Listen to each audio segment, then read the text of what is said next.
In a world that worships gold, power, and applause, one man chose to own nothing, and yet possessed everything. There once walked a man barefoot through the marble streets of Athens. His cloak was tattered, his body lean with hunger, his home a discarded barrel. The world called him mad.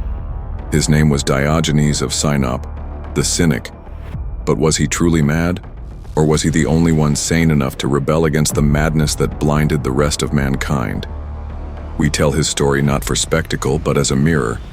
When Alexander the Great, the world's most powerful man, stood before Diogenes and offered him anything, the beggar philosopher, seated in his barrel, replied, "Stand out of my sunlight."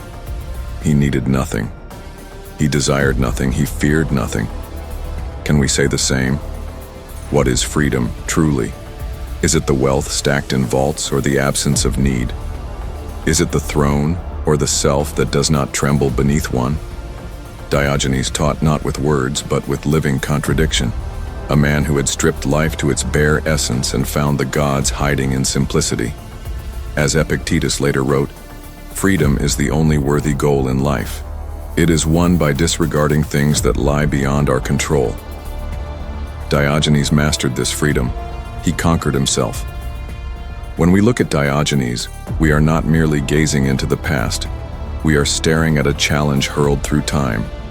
In a society that burns incense to ego and decorates its chains in gold, Diogenes stood unchained. He mocked kings because he had no master within. He was not rich, yet could not be bribed. He had no army, yet feared no empire. And though homeless, he was more at home with the universe than any man behind palace walls.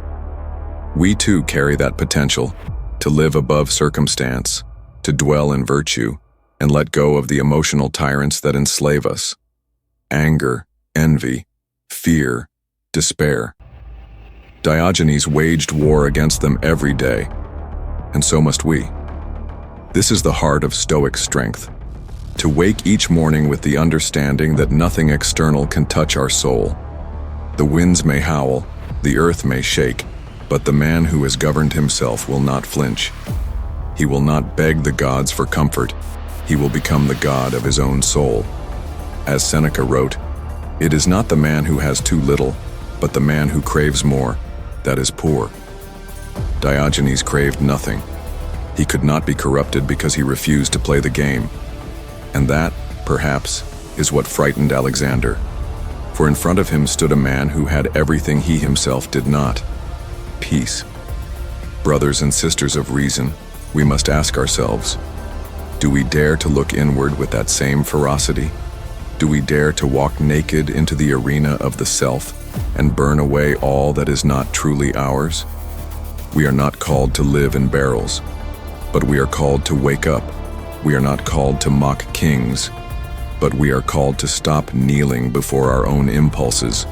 We are not called to renounce all, but to own nothing that can own us. Let Diogenes be more than a story.